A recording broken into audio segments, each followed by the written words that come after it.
우리 하나님 말씀 신명기 8장 1절로 3절까지 보겠습니다. 신명기 8장 1절부터 3절. 자, 우리 함께 읽도록 하겠습니다. 시작. 내가 오늘 명하는 모든 명령을 너희는 지켜 행하라. 그리하면 너희가 살고 번성하고 여호와께서 너희의 조상들에게 맹세하신 땅에 들어가서 그것을 차지하리라. 내 하나님 여호와께서 이 40년 동안에 내게 광야길을 걷게 하신 것을 기억하라.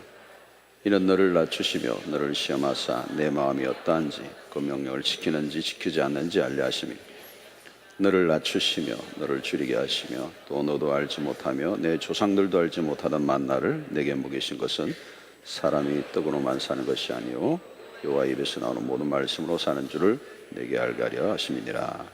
아멘. 자, 우리 오늘 추수감사절인데 우리 옆에 분하고 인사합시다. 옆에 앉아주어서 고맙습니다. 한 해 동안 고마웠습니다. 한번 인사해.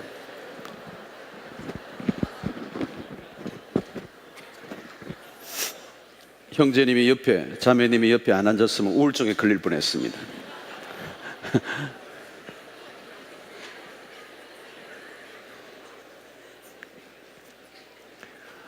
이 추수감사절에는 그 칠면조 고기를, 그죠? 구워 먹는데 우리는 닭이라도 구워 먹어야 되는데 우리 미국의 이 추수감사절은 사실은 이 미국이 대단하죠. 미국의 문화에 영향이 있는데 추수감사절이 최고의 명절이죠. 우리는 요즘 이렇게 추수감사합시다 이렇게 주로 이렇게 농사 짓는 것에 대한 찬송가만 주로 있어요. 이 추수감사절에 우리는 농사도 안 짓는데 이게 잘 와닿지 않아요. 그래서 추수감사절의 의미가 좀 퇴색된 부분이 있는데, 그래도 우리가 11월 이제 말에 한 해를 마감하면서 한 해 동안 또 우리의 삶을 돌아보면서 또 하나님에 대해 감사하고 또 새로운 계획들을 하는 축복된 시간이라고 여겨집니다.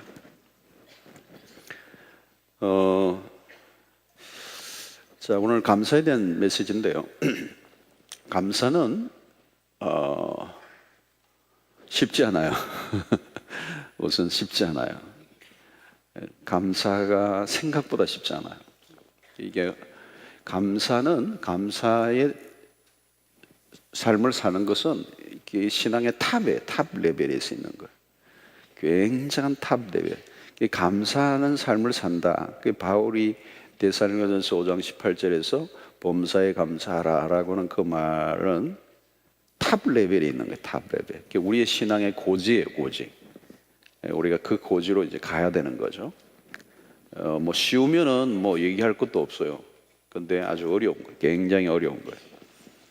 아마 이제 완전한 우리의 삶의 어떤 원망과 불평과 우리의 어떤 것들이 다 사라지고, 이 감사라는 말은 완전한 만족의 상태에서 나오는 거잖아요. 그러니까 그 감사는 이제 이미 천국 가까이 가 있는 거예요. 그러니까 감사가 막 된다. 돌아가실 때가 거의 다 된 거예요. 그러니까 일반적으로 우리가 감사를 하지만 땡큐 하지만 그 쉬운 게 아니에요. 여러분, 우리가 미국의 문화, 서구의 이 영어권의 문화는 땡큐가 대단하죠. 땡큐. 그거는 정말 좀 배우고 싶어요. 우리도. 하여튼 전부 다 땡큐예요. 땡큐가 그냥 입에 붙어 있어요. 그건 좋은 것 같아요. 근데 이제 그런 이제 입술에서 나오는 립 서비스가 아니고 정말 우리가 하나님에 대해서 이제 감사할 수 있는 것. 우리의 본성은 사실 원망과 불평하는 게 더 쉬워요. 그대로 두면 우리의 본성, 그 악한 본성에서 원망과 불평이 이제 나오게 됩니다. 그래서 어쩌면 우리 대부분은 감사의 삶보다 원망과 불평과 싸우는 시간이 더 많을지 모르겠어요. 우리 신앙생활 속에서. 여러분, 만약에 이 감사를 제대로 하기만 하면 인생이 펴집니다. 아마 이 말씀, 이 감사의 삶을 제대로 실천만 해도 인생이 확 풀려요. 예, 확 풀리게 돼 있어요. 여러분이 인간 관계 속에서도 감사를 해보세요. 여러분 직장에서도 학교에서도 감사를 한번 표현해 보세요. 학생들이 강의에서 강의를 듣고 난 다음에 땡큐 교수님에게 한번 해보라고. 얼마 안 가가지고 졸업하면 조교돼요, 조교. 그리고 나중에 공부하고 면 교수 된다니까요. 하여튼 길이 열려요, 인생에. 땡큐 하면 사람들이 몰리게 돼 있어요. 그 땡큐 하는 그 삶의 사람의 주변에 모여요. 그러니까 여러분 그 복음서에도 나병 환자 10명이 예수님에게 고침을 받잖아요. 10명이 다 가고 난 다음에 한 명만 왔어요.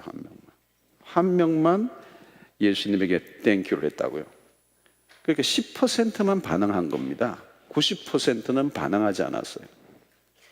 그러니까 여기서도 확률적으로 90%는 안 할 가능성이 있어요. 10%에 다 들기를 바랍니다. 이 90%는 감사 안 해요. 10%만 하는데 오늘의 문화를 보면 10%도 안 될 것 같아요. 그러니까 감사가 얼마나 어려운지 몰라. 근데 이 사람이 갔다가 예수님에게 돌아와서 땡큐 한 것 때문에 그는 육체의 병만 난 게 아니라 영혼도 구원을 얻었어요. 대박이에요. 보너스를 받은 건데 이 보너스가 본봉보다 더 많아. 그러니까 한 사람이 감사할 때 그의 영혼의 치유를 받는 거죠. 육체 다른 사람 9명은 나병을 낳고 간 거고 그걸로 땡 한 거고 10% 이 한 사람만 자신의 삶의 영혼의 회복이 공헌을 얻게 된 것입니다. 가만히 보면요, 이게 이제 우리 안에 이게 일종의 시스템화되어 있는데 감사하는 사람은 계속 감사해요. 근데 불평하는 사람은 계속 불평해요. 그 분류가 돼 있어요. 예. 이게 좋은 환경이다, 안 좋은 환경이다에 따라서 되는 게 아니고 내 안에 이미 설정되어 있는 게 있다는 거예요. 내 안에 설정되어져서 반응하는 겁니다. 그러니까 내가 어떤 존재인가에 따라서 반응이 다르게 되는데, 그러니까 내가 아주 안 좋은 환경에서도 감사를 할 수가 있고 아주 좋은 환경에서도 불평할 수 있는 것은 내 안에 이미 세팅되어 있는 나이스비트가 얘기한 이 마인드셋 같은 거죠. 일종의 저는 오늘 그 얘기를 하려고 그러는데요. 요즘 정신질환자들이 굉장히 많아요. 그죠? 그 많은 이유 중에 하나도 사실 이 감사라고 하는 프리즘을 통해서 확인해 볼 수가 있습니다. 감사를 하지 않아. 이게 감사하지 않는다는 말은 그냥 감사하지 않는 게 아니죠. 그 안에 강한 불만, 불평이 있는 거죠. 욕구, 불만이 있는 거죠. 그죠? 그러면서 자기 중심적 삶을 살아가는 거예요. 철저히 에고이즘에 빠져 있는 거예요. 자기 중심성에 아주 철저하게 사로잡혀 있는 사람은 항상 채우잖아요. 자기를 위하여. 만족이 됩니까? 만족이 안 되는 거죠. 여러분, 결국은 이런 불만족의 상태가 욕구 불만, 강한 욕구 불만, 이 결핍의 상태가 어떻게 되죠? 정신적 질병을 앓게 되는 것입니다. 오늘날 많은 사람들이 정신적 질병은 자기 중심성에서 빠져나오지 못하는 강한 불만족에서 나온 것입니다. 그래서 사실 우리가 이 성경적 감사로 돌아가 보면 뭐 누리는 축복이 한두 가지가 아니에요. 우선 우리의 영혼과 몸에 치유가 일어나요. 그래서 사실 여러분 이 정신적인 질병이 찾아오면 육체의 병이 오잖아요. 사실 이 마음이 깨져서 몸이 망가지는 거예요. 몸이 망가져서 마음이 깨지는 게 아니에요. 마음이 깨어졌기 때문에 몸이 망가지는 거잖아요. 근데 그 첫 번째 중요한 것이 이 감사의 문제라는 거죠. 감사가 회복되면 치유가 일어나는 것입니다. 여러분, 만약에 감사하지 않는데 행복할 수 있겠어요? 감사함이 없는데 행복함이 있겠느냐고요. 감사하는 순간에 행복이 찾아오는 겁니다. 감사하는 단계가 만족의 상태가 되는 거죠. 감사하지 않으면 어떤 것도 축복이 될 수가 없습니다. 비로소 내가 어떤 것을 가졌을 때 그게 나에게 소유된 게 아니고 감사할 때 비로 소유된 거예요. 그러니까 축복을 하나님이 주셨어도 그 축복에 대해서 땡큐 하고 그것을 진정으로 감사할 때 그 축복이 되는 거예요. 그러지 않으면 축복은 나하고 아무 상관이 없어요. 거기에 대해서 내가 받아들이는 게 아니에요. 그것에 대해서 진정하고 그 만족을 누릴 수가 없다는 거죠. 여러분, 감사할 때 그 축복은 축복이 되고, 감사할 때 은혜가 은혜가 되고, 감사할 때 비로소 나에게 소유하고 있는 것은 진정한 내 것이 되는 거죠. 여러분, 감사할 때 그 순간 행복이 찾아오는 겁니다. 그래서 감사를 통하여 우리의 삶이 계속 상승되는, 감사를 잃어버리면 인생은 그 순간부터 곤두박질 치고 있다고 볼 수가 있습니다. 그래서 여러분들이 지금 오늘 이 시간을 통하여 사실 이 감사는 뭐 감사주일날 한 주일만 이렇게 뭐 살펴보아야 될 그런 주제가 아니고 인생 전반에 걸쳐서 가져야 될 굉장히 중요한 가치예요. 그래서 이것을 가지고 일평생 이것을 노력해야 되고, 감사를 레슨하고 감사가 드러나게 하면 여러분 그 감사 하나의 주제만 가지고 적용해서 잘 살아가도 여러분들 인생 계속 상승하게 됩니다. 상승. 근데 이 감사를 놓치면 곤두박질 치고 있는 거예요. 계속 곤두박질 치고 있는 거예요. 오늘 여러분들 안에 이 감사가 회복되는 은혜가 있게 되기를 축원합니다. 자, 감사는 저는 오늘 이제 방법론보다도 감사에 대한 원론적인 얘기를 좀 이제 하려고 합니다. 감사의 방법론은 많이 얘기할 수 있어요. 근데 뭐 그런 거는 여러분들 책 보면은 뭐 많이 있잖아요. 그거 보니까 정광 목사님 이런 분들 책에 그 좋은 얘기들이 많아요. 그 방법론적인 게 많습니다. 자, 오늘 원론적인 얘기인데 첫 번째 감사는 이 감사를 어떻게 하느냐 이게 중요한 게 아니고, 내가 어떻게 어떤 존재로 감사가 나올 수밖에 없는 우리가 기본적인 가져야 될 삶의 중심이 있는 거죠. 그게 뭐냐면 첫 번째는 하나님과의 바른 관계를 늘 우리가 정립해가는 노력을 해야 됩니다. 하나님과의 바른 관계. 그러니까 감사는 어디에서 나오느냐 하면 하나님과 나와의 바른 관계 안에서 나오는 거예요. 이 관계가 깨어지면 이제 감사를 할 수가 없어요. 이게 가장 근본적인 것이, 모든 게 다 그렇지만 이 감사도 마찬가지예요. 하나님과 나와의 바른 관계 속에 있는 거죠. 오늘 또 이스라엘 백성들에 대한 얘기가 나오죠. 신명기에서 이제 광야에서 훈련을 시키십니다. 하나님의 훈련은 그 광야라고 하는 환경 속에서 하나님의 훈련은 딱 하나예요. 하나님과 백성과의 관계를 확인시켜 주는 것입니다. 그래서 하나님이시고 또 이스라엘 백성들은 그 백성들을 그 하나님을 따르는 백성들로 이렇게 훈련시키는 과정이에요. 그래서 낮추기도 하시고 줄이기도 하시고 만나를 먹이시고 이제 이런 과정을 통해서 하나님이 하나님 되심을 알게 하는 훈련이었죠. 그래서 그 광야 속에서 다양한 사건들이 납니다. 뭐 배고플 때도 있고 또 여러 가지 어려운 그런 환경들이 있을 때 그 환경들을 통해서 하나님이 하시는 훈련은 하나님의 백성들로서의 아이덴티티를 확인하게 하시는 거예요. 너희들은 내 백성이다. 내가 너희들 애굽에서 건져낸 여호와다. 그리고 너희들을 가나안에까지 인도할 나 여호와 하나님이다. 죽이 되든 밥이 되든 너희들은 나만 따르라. 그럼 나는 너희들을 책임지겠다. 이제 그 얘기를 하시는 거예요. 그러니까 근데 이스라엘 백성들이 광야에서 실패한 이유가 뭐예요? 원망과 불평을 하다가 막 진노를 받으셨거든요. 그 자신의 삶에 어려운 문제가 일어나면 그 광야가 어렵죠. 근데 하나님은 그 광야를 집어넣으셔서 훈련을 시키셔서 하나님의 백성으로서 어떤 환경 속에서도 하나님의 하나님 되심에 대해서 놓치지 않고 살아갈 수 있도록 훈련을 시켰단 말이에요. 근데 그 훈련을 레슨을 못 받으니까 어려운 환경 자체만 바라보고 원망하고 불평하다가 죽는 거예요. 근데 그 원망과 불평의 그 원인의 한가운데는 뭐냐면 하나님에 대한 불신앙이에요. 이 이스라엘 백성은 끊임없이 뭘 합니까? 어찌하여 조금만 어려우면 왜 우리를 여기에 끌고 왔느냐는 거예요. 광야로.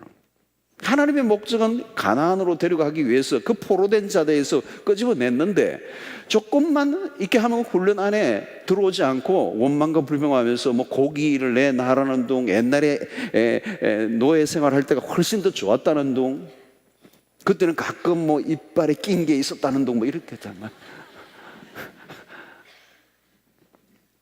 하나님이 끊임없이 그들을 훈련시키는데 그 훈련 안으로 들어오지 않는 거예요. 그 말은 뭡니까? 결국은 이스라엘 백성들은 환경을 바라보면서 원망과 불평하고 하나님을 바라보는 데 실패한 것입니다. 여러분, 하나님이 이끌어내실 때는 나는 너의 여호와, 너희들의 하나님이다. 너희들은 내 백성이다. 너희는 내가 책임진다. 너희는 내가 기르는 양이다. 무슨 일이 일어나도 내가 책임질게. 그거를 성경에서 계속 얘기하시는 거거든요. 무슨 일이 일어나도 아무리 어려움이라도 안 죽는다. 내가 책임진다. 내가 너희들을 이끌어낸 여호와다. 좀 줄인다고 안 죽는다. 하나님 말씀하시는데 그것을 못 알아듣는 거예요. 그러니까 환경에 초점을 맞추면 어디에 돼요? 우리는 원망과 불평할 수밖에 없어요. 하나님의 거대한 구원 계획을 모르는 거죠. 그래서 오늘도 두 사람을 우리가 예를 들 수가 있는데 요셉과 다니엘이에요. 요셉과 다니엘의 특징이 뭐냐면 환경이 굉장히 어려웠어요. 그런데 굉장히 어려운 환경 속에서도 그 환경에 매몰되지 않고 자신의 신앙을 지켜나간 사람들. 요셉도 보면 여러분 얼마나 험난합니까? 근데 나중에 총리가 된 이후에 형들을 만났을 때 이 요셉의 표현은 기가 막힌 표현이에요. 형들이 지금 막 떨고 있잖아요. 총리 된 그 동생, 자기들이 막 그냥 팔아넘겼던 그 동생 총리가 되었어요. 어느 날. 그 이제 양식을 구하기 위해서 하다가 이제 만났는데 이 동생이 총리가 돼 있잖아요. 그러니까 얼마나 떨고 있었겠어요. 나 떨고 있니? 그랬을 거 아니에요. 그런데 요셉의 얘기는요, 형들이 가해자잖아요. 가해자에서 피해자로서 울분이 있을 텐데 전혀 없어요. 성경을 보면 자신의 환경에 반응하지 않아요. 하나님이 어떻게 이 어려운 시련들 속에서 역사하셔서 나를 여기까지 오게 하셨는지에 대한 얘기만 하는 거지, 형들이 나에게 어떻게 가해를 했는가, 어떻게 폭력을 행했는가, 어떻게 나를 힘들게 했는가에 대한 얘기가 전혀 없어요. 그러니까 상황의 피해자가 되지 않고 그 어려운 환경 속에서도 하나님과의 관계를 유지하면서 전혀 한 맺힘이 없이 오히려 선하신 하나님을 찬양하고 있잖아요. 여러분, 우여곡절이 좀 많았습니까? 요셉이 여러분 요셉 정도 되면 불평해도 될 것 같은 정도의 환경이에요. 그런데 이런 방구가 없어요. 형들에 대해서 가해자에서 전혀 얘기가 없어요. 우리 이지선 자매도 보니까 여러분들 간정집 많이 읽었잖아요. 이번에 또 새로 책이 하나 나온 것 같은데 이지선 자매도 진짜 그냥 술 취한 그 차에 그냥 부딪혀서 불타가지고 완전 전신 화상을 입고 그 2대 4학년 미모의 자매 완전 얼굴이 녹아버리고 온몸이 녹아버렸잖아요. 그 가해자가 얼마나 믿겠어요. 근데 가해자를 만난 적도 없고 가해자에 대해서 들어본 적이 없어요. 그는 용서하고 자신의 삶의 이 고난을 통한 하나님의 축복들을 얘기하잖아요. 나는 옛날로 다시 돌아가고 싶지도 않대요. 지금 이 현재가 너무도 하나님 앞에 감사한다는 거예요. 와우.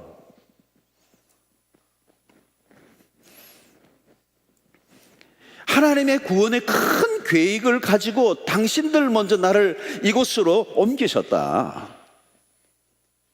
여러분, 이게 하나님과의 관계, 바른 관계가 설정되어 있지 않으면 이게 안 됩니다. 그렇지 않은 사람은 여러분 인생의 모든 사건과 문제와 어려움 속에서 다 그냥 이 상처를 끌어안고 말이죠, 일평생 살아가게 돼요. 우리 주변에 그런 사람들 너무 많아요. 이놈이 나를 어떻게 했고 저놈이 어떻게 했고. 다니엘 보세요. 바벨론의 포로로 붙잡혀갔지만 왕실에서 턱채가 되어서 총리가 되고, 그렇지만 여러분 이방의 나라에 포로로 붙잡혀갔던 사람이 총리가 되었으니 그 주변에 얼마나 많은 사람들이 그를 모함하고 죽이려고 했겠습니까? 그러니까 나중에는 왕도 어떻게 거절할 수 없을 만큼 코너로 몰려져서 왕이 이제 다른 신을 섬기는 사람은 죽여야 된다라고 하는 의인을 그냥 찍어버리고 나죠. 그래서 그것을 다니엘이 다 알고 있지만 그는 집으로 돌아가서 위층에 올라가서 하루에 3번씩 전에 하던 대로 예루살렘을 향하여 3번씩 기도하고 여호와 하나님께 감사하였더라 그랬어요. 여러분 보세요. 태도가 변함이 없어요. 난 정말 이런 구절 보면 이 다니엘은 참 보통이 아니야. 자기를 죽이려고 지금 방아쇠를 그냥 당기려고 지금 겨냥하고 있는데도 그 기도하는 것을 흠을 잡아서 죽이려고 하고 있는 그 사람들의 주변 속에서 그 의인이 찍힌 그날도 그냥 집으로 돌아가서 그냥 창문 열어놓고 전에 하던 대로 예루살렘을 향하여 무릎을 꿇고 3번 기도했다는 거예요. 여러분, 여기에서 우리는 하나님과 다니엘과의 관계에 견고한, 흔들리지 않는, 어떤 것으로도 그것을 흔들어 놓을 수 없는, 타협하지 않는 확고한 그런 태도를 갖고 있다는 거예요. 여러분, 이런 사람들의 특징이 뭐예요? 상황에 따라 움직이지 않아요. 상황에 따라 움직이지 않아요. 여러분, 다니엘과 요셉, 하나님의 사람들이 동일해요. 환경이 흔들리지 않는데 그 환경에 흔들리지 않을 수 있는 힘이 어디 있느냐면 하나님과 나와의 바른 관계가 지속적으로 유지되어질 때 그 하나님과 나와의 오랜 지속적인 관계, 바른 관계가 설정되어져 있으면 우리 환경의 포로가 되지 않고 휘둘리지 않고 환경에 따라 원망과 불평하지 않고 살아갈 수가 있는 것입니다.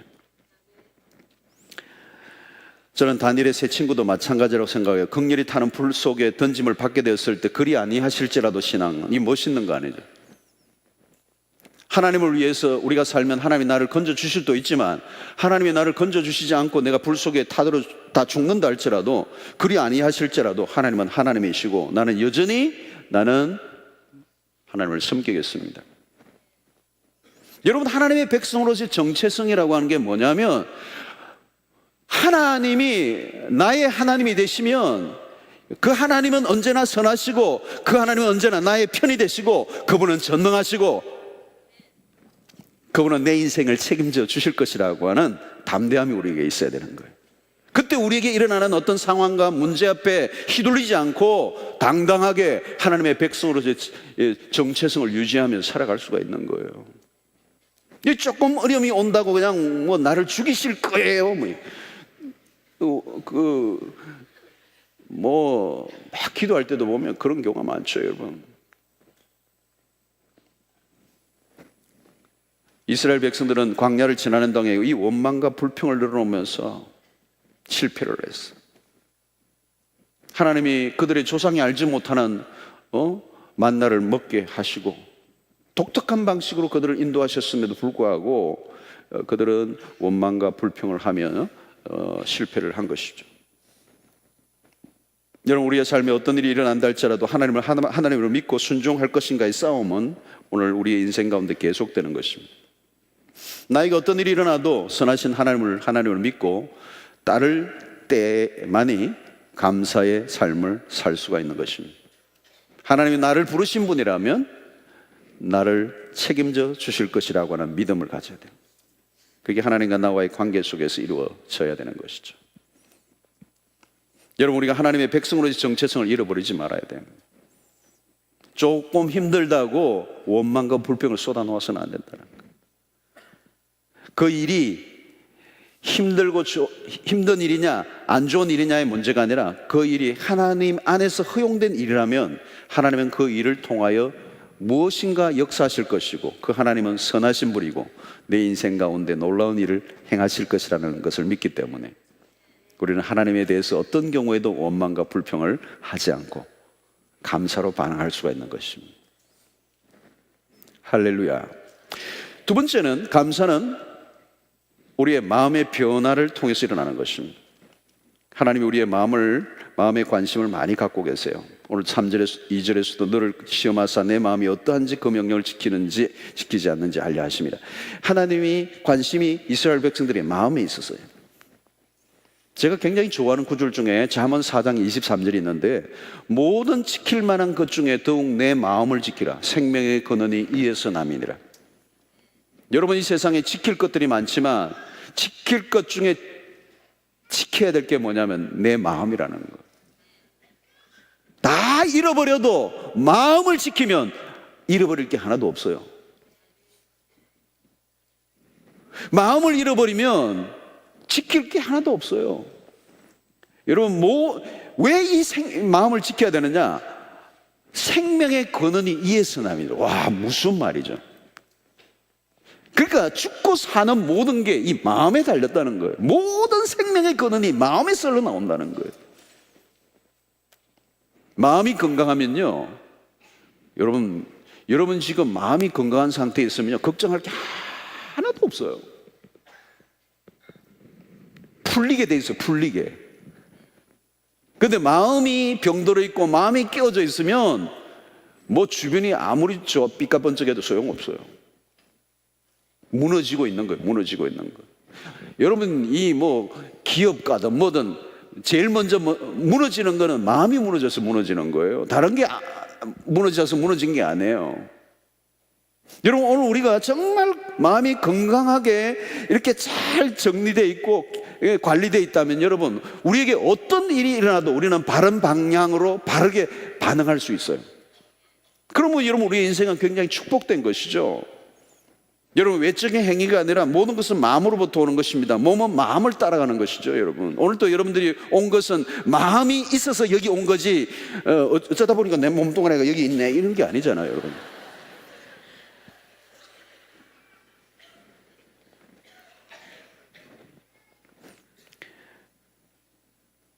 여러분, 이 마음은요, 일종의 나무와 같아요. 나무. 그래서 저는 오늘 우리의 존재가 어떻게 준비되어 있으면 거기에 따라 열매가 맺히는 거예요. 이 나무가 그렇잖아요. 나무에 따라 열매를 맺잖아요. 예. 포도나무에 포도 맺히고, 사과나무에 사과 맺히고, 그런 거잖아요. 사과나무가 내가 사과가 맺힐 수 있을까? 고민할 필요가 없어요. 그냥 세월이 여러분 자라면 나는 거죠. 난단 말이에요. 그게 노력해서 되는 게 아니에요. 저절로 나는 거예요. 우리의 마음이 일종의 나무와 같아요. 어떤 마음으로 가꾸느냐에 따라서 우리에게 어떤 것이 흘러나오느냐는 거죠. 예. 여러분, 보세요. 같은 사건인데 전혀 다른 반응을 해요. 여러분, 사람들 보면 똑같은 상황인데 전혀 다른 반응을 합니다. 똑같이 사업에 실패했는데 어떤 사람은 떨어져 죽고 어떤 사람은 다시 재기해요. 똑같은 상황인데 실패를 했는데 어떤 사람은 그게 오히려 더 인생의 축복이 되어서 올라서는가 하면 그것 때문에 인생이 완전히 바닥을 치는 사람들이 있단 말이에요. 그것은 어떤 상황이 아니라 그 상황 이전에 그 안에 폼이 되어 있는 어떤 것들이 자신의 인생을 바꾸어 나가는다는 거죠. 여러분, 인류 최초의 범죄도 채상과 채적의 상태에 일어났습니다. 이스라엘 백성들이 그 하나님의 기적을 날마다 발로 밟고 지나가면서도 원망과 불평했습니다. 그들의 나무가 이미 잘못되어 있는 거죠. 바탕 자체가. 여러분, 삶을 바꾸려고 하면 마음을 바꿔야 합니다. 환경의 문제 절대로 아닙니다. 우리의 일어난 환경이 내 인생을 바꾸는 게 아니고요, 그 환경에 반응해서 내가 원망과 불평이 결정되는 게 아니라 그 환경 이전에 내 안에 이미 설정되어 있는 어떤 것이, 내 마음이 불평할 사람은 계속 불평하도록 만들어져 있고 폼이 돼 있고, 감사할 사람은 감사하는 걸 만들어져 있다는 거예요. 이건 숨길 수가 없어요. 여러분, 마음의 상태가 그대로 드러나잖아요. 여러분, 마음이 드러나는 거예요. 여러분, 몸 아픈 것도 마찬가지예요. 여러분, 이 동양의학 하는 사람들은 사람 딱 보면 저 사람 병 걸렸는데 알아요. 얼굴 보면 다 병을 써놨어요. 나 곧 걸릴 것임 이렇게 써놨다니까요. 우리는 잘 모르지만 딱 알아요. 이분 위장병 걸리겠네. 이분은 딱 보니까 우울증 걸리겠네. 석 달 후에 이런 거.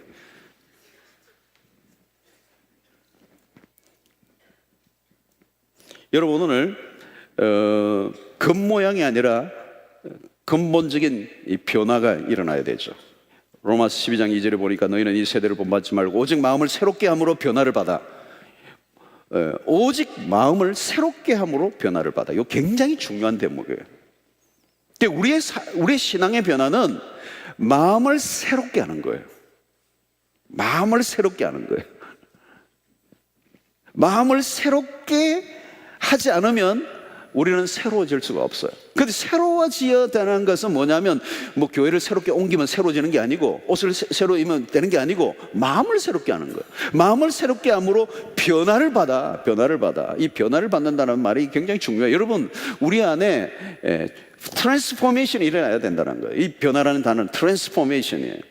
여러분, 오늘 우리는 우리 세상의 한가운데 살아오면서 우리 안에 뭔가 세상의 문화 안에 세상의 지식과 경험을 쌓아가면서 우리 안에 뭔가 폼도 되어 있는 게 있어요. 그게 잡혀져 있는 게 있다고요.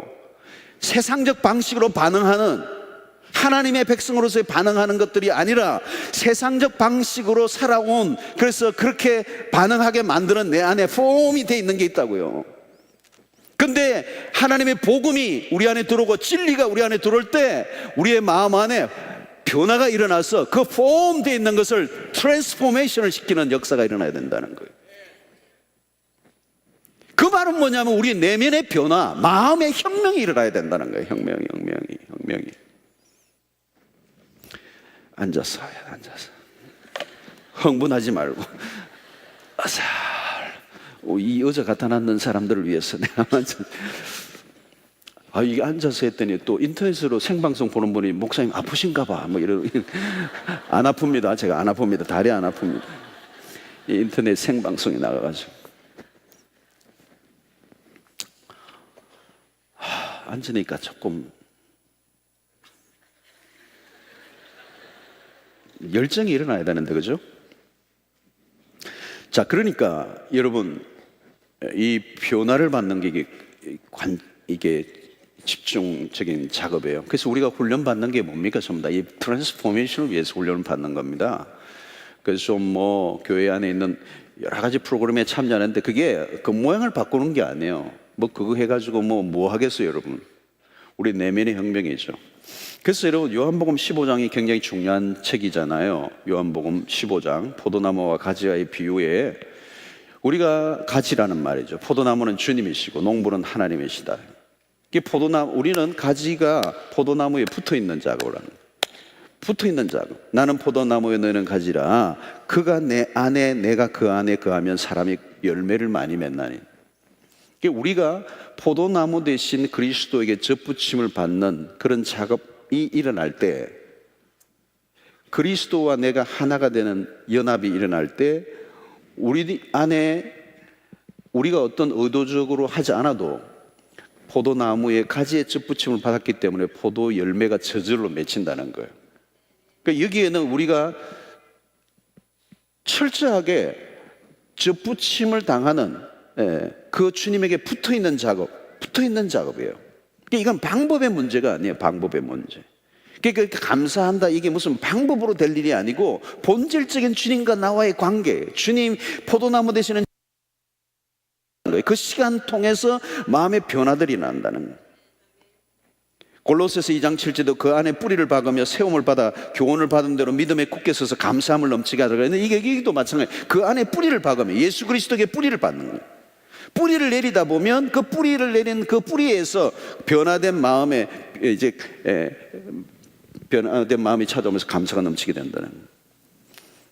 여러분, 시편 1편에도 그 말 아니에요. 시편 1편에도 시냇가에 심은 나무가 씨들을 쫓아 가시를 맺는 그 나무는 어디에 있습니까? 시냇가에 심겨져 있는 거예요. 그러니까 진리의 뿌리를 내리고 있기 때문에 그 안에 변화들이 일어나고 어느 날 열매가 저절로 맺히게 되는 것입니다. 그러므로 여러분, 우리 신앙생활 할 때 새 사람이 된다는 말은 마음의 변화고 내적인 변화, 껍데기 신경 쓸 게 하나도 없어요.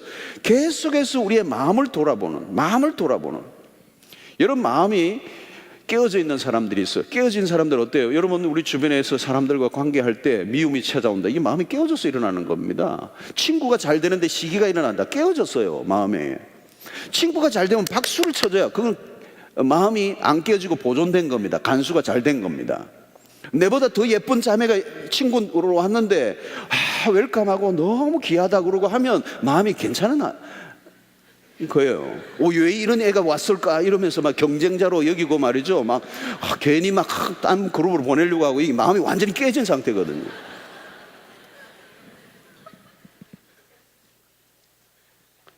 어떤 사람이 있으면 그 사람을 존중히 여기는 마음이 있으면 내 마음이 안 깨진 거예요. 근데 그 사람을 그냥 하대하고 교만하고 그냥 이렇게 다 깨진 거라고요. 우리 안에 원망과 불평이 일어나고, 이것은 전부 다 우리가 세상 안에서 받았던 그 거짓된 경쟁하고 그냥 비교하고 깎아내리고 폄하하고 비난하고, 그거는 겉으로 표현된 거지 사실은 마음 안에 깨어진 것들이거든요. 근데 그 깨어진 것은 여러분 결국 어떻게 돼요? 하나님의 그 진리로부터 멀어지는 것이죠. 여러분들 안에 세상에서 형성되어 온 것들이 변형이 일어나야 됩니다. 원망과 불평과 미움과 질투로 가득한 마음의 변화가 일어나야 돼. 트랜스포메이션이 일어나야 된다는 거예요. 그러려고 하면 어떻게 해야 돼요? 계속해서 여러분 우리가 하나님의 말씀을 우리 안에 부지런히 집어넣어야 돼요. 오늘도 이 본문 안에 그런 말씀이 있잖아요. 사람이 떡으로만 살 것이 아니요 하나님의 말씀으로 살 것이니라. 오늘 3절에 그 말씀이 있잖아요, 여러분. 그 이스라엘 백성들에게 새로운 독특한 방식으로 그들의 삶을 변화시키기 위해서 하나님이 하신 의도는, 이제 이런 만나를 내리신 그 의도는 그 만나, 눈에 보이는 우리의 배를 채우는 만나가 아니라 너희들의 심령을 변화시키는 참된 하나님의 백성들이 되기 위해서는 하나님의 말씀이 필요하다. 그 말씀을 계속 집어넣어야 돼요. 여러분, 시냇가에 심은 나무가 그냥 하루아침에 열매를 맺는 게 아니잖아요. 뿌리를 깊이 내려야 되잖아요. 내리고 있어야 되잖아요. 그게 하루 이틀 되는 게 아니잖아요. 그래서 저는 여러분들이 큐티를 다 하셔야 돼요. 큐티. 말씀 묵상을 하셔야 돼요. 매일 해야 돼요. Everyday. Everyday. Everyday. 밥을 뭐 가끔 드세요? 여러분 그런 분 아니잖아요. 하나님의 진리도 마찬가지예요. 매일 드셔야 돼요. 매일 묵상을 하면서 내 안에 그 말씀을 경험하셔야 된다는 거예요. 그 경험을 통하여 우리 안에 뭐가 일어나요? 마음의 변화, 마음의 혁명, 마음의 회복, 마음의 혁신, 레노베이션, 레벨레이션이 일어나는 거예요, 여러분. 말씀의 묵상을 통해 우리의 마음을 계속 갖고 나가는, 아름답게 빚어나가는 그런 과정들을 통하여 성령이 우리의 마음 안에 그 진리를 가지고 역사하게 될 때 마침내 우리 안에 나도 모르게 어느 날 어떤 일들에 대해서 아름다운 반응이 일어나게 될 때 그게 감사가 된다는 거예요. 여러분, 이게 안 되면요, 감사하고 싶어도 안 되게 돼 있어요. 감사가 그냥 되는 게 아니에요. 그리고 감사가 어느 날 방법론으로 그냥 조금 뭐 몇 주 훈련 받는다고 되는 게 아니라 우리의 삶을, 내면을 근본적으로 바꿔놓는 지속적인 작업을 꾸준하게 하지 않으면 결과적으로 안 된다는 거예요. 아까도 여러분 다니엘 얘기했지만 하루에 3번씩 전에 행하던 대로, 그 줄 끊어야 돼요. 줄 끊어야 돼요. 전에 행하던 대로. 요지부동 어떤 것과도 바꾸지 않는 생명을 내어놓을 정도로 하나님과의 그 관계를 맺는 그 시간을 가지고 있던 다니엘을 흔들 수 있는 것은 아무것도 없잖아요. 그러니까 하나님 앞에 그런 어려운 상황 속에서도 감사할 수밖에 없는 그런 존재가 된 것입니다. 존재. 자, 세 번째 우리가 또 하나만 더 생각할 것은 감사는 믿음의 태도에서 흘러나온다는 거예요. 자, 여러분, 이스라엘 백성들이 광야에서 수없이 여러 가지 사건으로 죽죠. 우상 숭배로, 간음으로, 원망과 불평으로 이렇게 죽습니다. 그런데 이 원망과 불평의 근본적인 원인은 뭐냐면 하나님에 대한 불신앙이었죠. 벌어진 일들의 앞에서 원망을 쏟아낸 것은 하나님의 섭리를 믿지 못한 것입니다. 일어난 일만 들여다보고 섣부른 해석을 할 때 원망이 일어납니다. 여러분, 신자는요, 어떤 사건이든 적답을 만들면 안 돼요. 금방 해답을 얻으려고 하면 안 돼요. 신앙의 길은 긴 싸움이에요. 빠른 해석을 원하지 하면 안 돼요. 여러분, 어떤 문제가 생겼는데 목사님 빨리 이거 좀 시원한 답을 좀 내려달라고, 그러면 시험에 들을 가능성이 있어요. 빨리 답을 얻는 게 어려워요. 믿음의 길은요, 우리가 굉장히 긴 싸움이에요. 성질이 급한 사람은 자기 성질이 죽어요. 길게 봐야 돼요. 예. 결국은 믿음이란 뭐냐면 미래에 관한 얘기예요. 왜 여러분들 믿음이 필요하죠? 지금 당장 손에 잡을 수 있으면 믿음 필요 없잖아요. 믿음이라고 하는 것은 미래적인 것이에요. 눈에 보이지 않는 거라고요. 그러니까 우리가 믿는 거죠. 현재와 미래 사이에 갭을 메꾸는 건 믿음이 있어야 되는 거잖아요. 여러분, 우리가 하나님의 약속을 믿는 이 작업, 이게 어려우니까 이제 우리가 감사를 잃어버리죠. 근데 여러분, 아무리 지난날 베풀어 주신 은혜에 감사를 했다 할지라도 미래에 베풀어 주신 하나님의 은혜를 믿지 못하면 감사를 잃어버릴 가능성이 굉장히 많아요. 여러분, 이스라엘 백성들이 우리에게 굉장히 하나의 모델이 되는데, 출애굽하면서 여러분, 출애굽의 과정이 얼마나 놀랍습니까? 출애굽기를 보면 하나님이 그 포로된 이스라엘 히브리 민족을 그 바로의 그 당시 애굽의 최고의 세계 문명을 자랑하는 거대한 그 힘을 굴복시키고 모세의 지팡이 하나로 이스라엘 백성들을 이끌어냅니다. 홍해 앞에 다가옵니다. 뒤에는 다시 바로의 마음이 변해서 추격해 올 때, 홍해가 가로막고 있을 때 하나님이 모세의 지팡이를 통하여서 강을 내리치면서 바다를 내리치면 홍해를 육지같이 건너요. 대장관이겠죠, 여러분. 여러분, 이 지금 이 광안리 여기 바다가 막 확 갈라지면서 여러분들이 지금 막 육부 마치고 막 간다고 생각해 보세요. 그것도 200만이 요 정도가 아니고 200만이. 물이요, 벽을 쌓았다고 그랬어요. 콘크리트 벽은 봤지만 물벽은 봤어요, 여러분? 물벽돌. 그게 또 얼마나, 여러분, 그냥 이게 한 게 아니죠. 200만이 지나갈 정도면. 자, 그런데 여러분 보십시오. 딱 출애굽기 12장을 보면 홍해를 가르는 전무후무한 역사를, 기적을 경험하고 난 딱 3일 후에 이스라엘 백성들이 원망합니다. 사흘길에 물이 없을 때 우리가 목이 말라 죽겠다고. 여러분, 아무리 그래도 그런 하나님의 기적을 일으키신 하나님이시라면 어떻게 사흘 만에 그렇게 무너져요? 참새는 기억력이 5초래요. 별이 날아갔다가 내가 어디서 왔지 잊어버리는 거예요.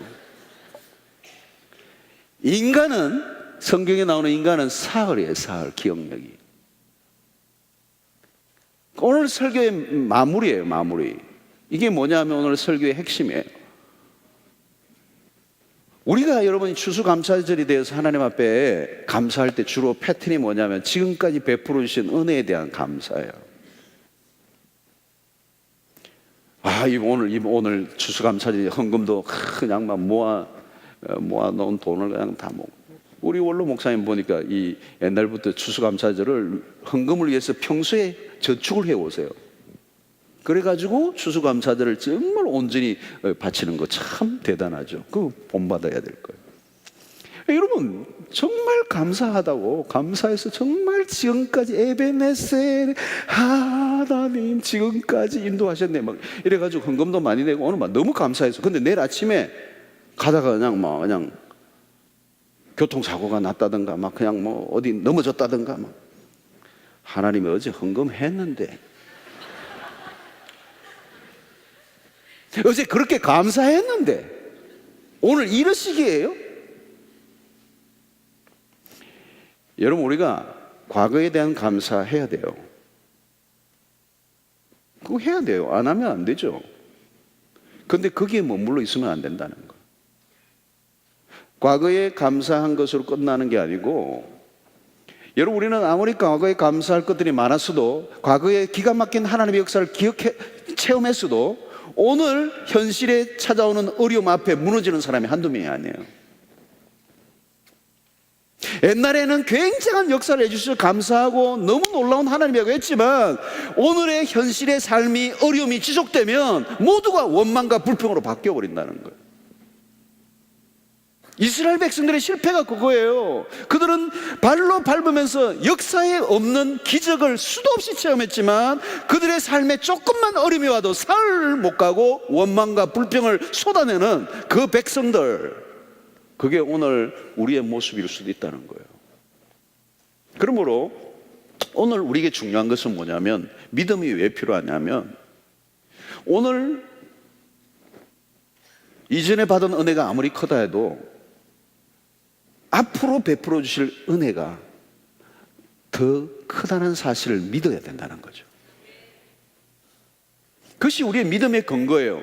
지금까지 일어난 일들보다 더 많은 것을 하나님이 준비하고 우리를 기다리고 계신다는 것에 대한 기대감을 우리가 가져야 돼요. 우리가 아무리 현실이 어렵지만 앞으로 일어날 것을 믿음으로 바라본다면 오늘 아무리 힘들고 어려워도 우리는 원망과 불평하지 않고 미래에 다가올 하나님의 약속을 믿음으로 오늘 현실을 해석하는 능력을 가질 때 우리는, 여러분, 신자는 오늘의 삶을 지금의 상태를 결론 내면 안 돼요. 지금이 아무리 좋든 아무리 안 좋든 그거 가지고 결론을 내리면 안 돼요, 여러분. 우리의 하나님의 백성들의 삶의 결론은 미래에 있어요, 여러분. 우리에게 좋은 것은 아직 오지 않았어요.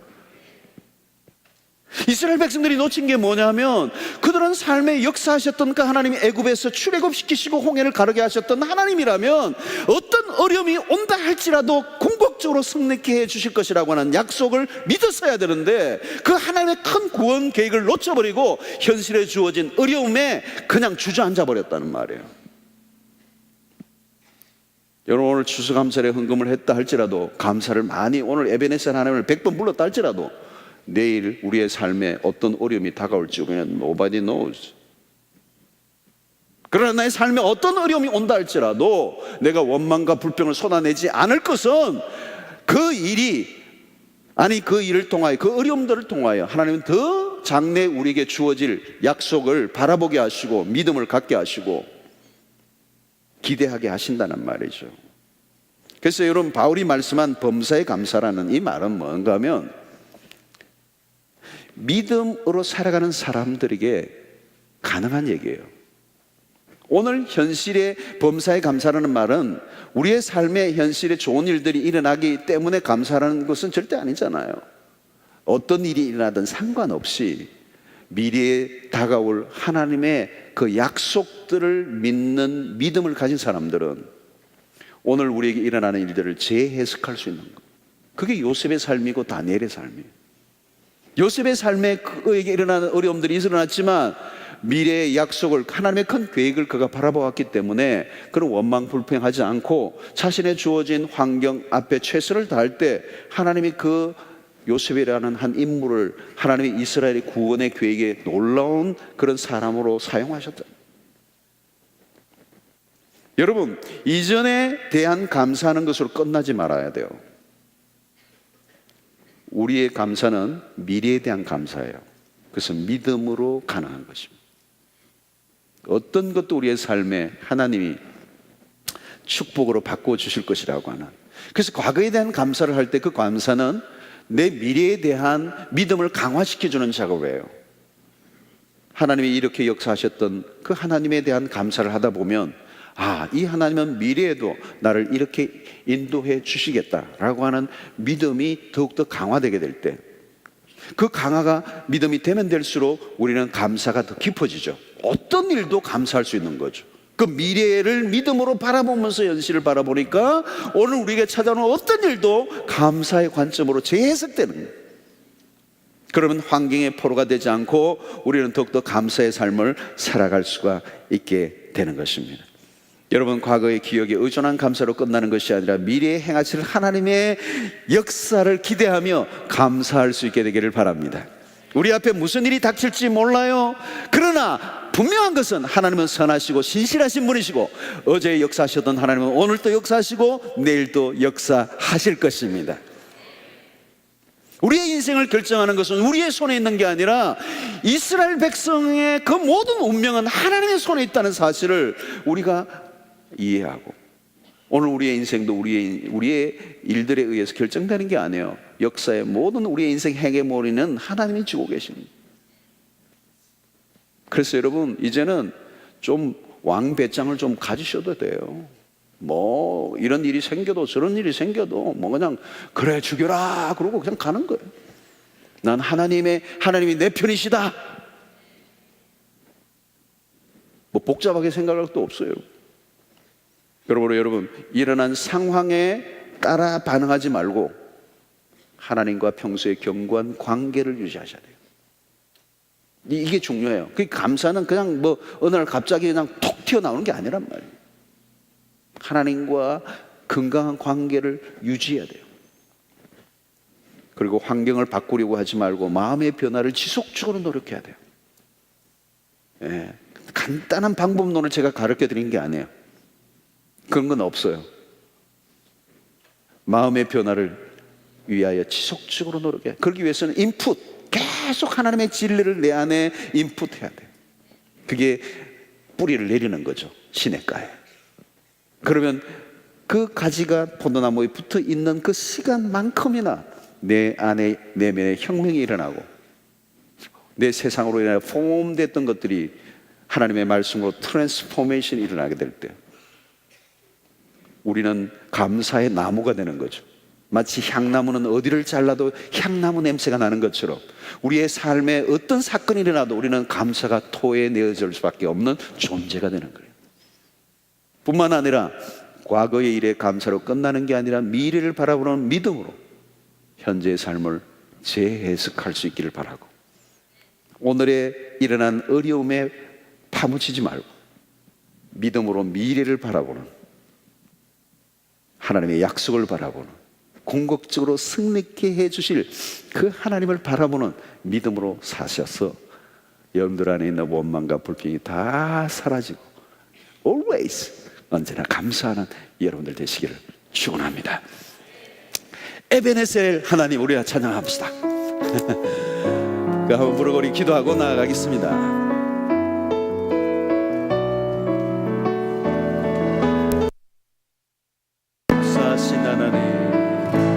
감사하신 하나님,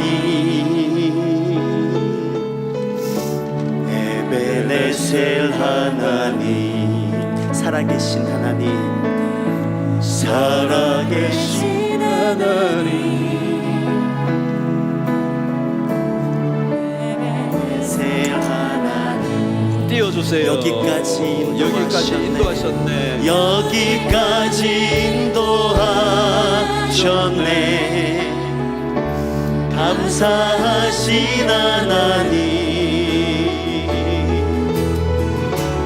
여기까지 인도하셨네.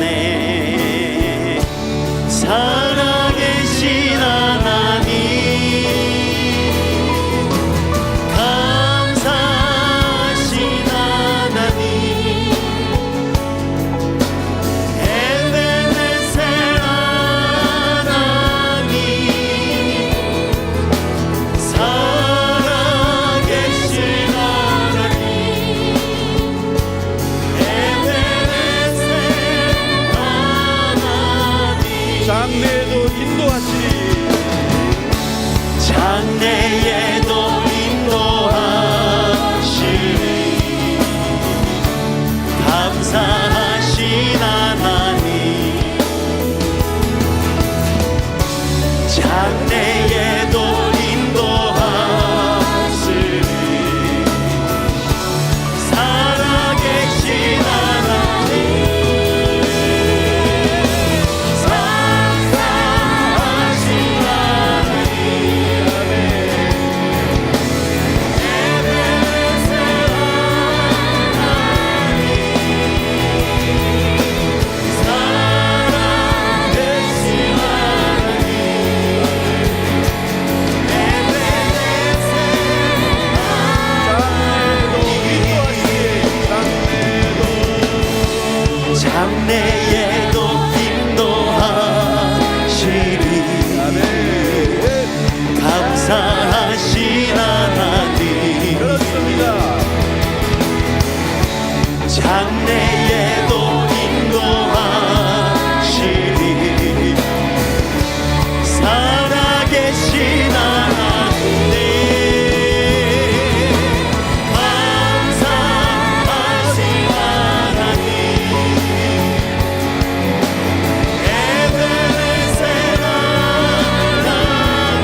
감사하신 하나님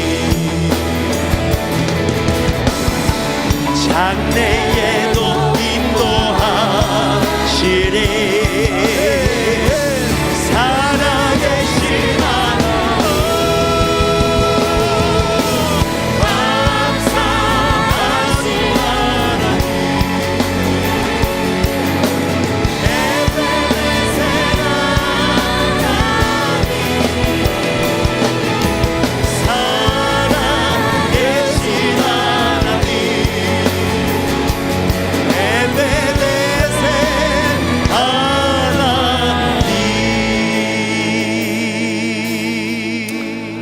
여러분, 오늘 감사는 굉장히 중요한 서브젝트예요.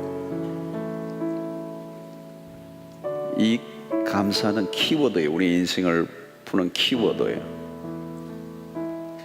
이게 하나님과의 관계도 그렇고 나 자신에 대해서도 그렇고 다른 사람과의 관계에서도 키워드예요. 하나님과의 관계, 다른 사람들과의 관계, 내 자신의 내적인 풍요와 만족과 행복도 감사에서 오는 거잖아요. 하나님과의 바른 관계, 키워드, 인생을 푸는 키워드예요. 키워드. 근데 이게 어려워요. 우리의 본성은 원망과 불평이에요. 우리의 본성은 그냥 감사의 반대쪽으로 가요. 우리 안에 끊임없는 욕구불만의 시대, 오늘 정신질환의 시대, 뭔가 결핍에 사로잡혀 있고 원망과 불평과 뭔가 꽉 압력밥솥처럼 차 있는 분노하는 이 시대, 감사를 잃어버렸기 때문에 감사만 되찾아도 정신병 나아요. 여러분, 오늘 우리에게 이 감사는 일평생 우리가 다듬어 가야 될 영적인 싸움입니다. 하나님과의 바른 관계가 정립되고 견고한 하나님과의 관계, 다니엘처럼 하나님과의 관계가 깨어지면 안 되죠. 하나님과의 교제가 더 깊어지기를 원합니다.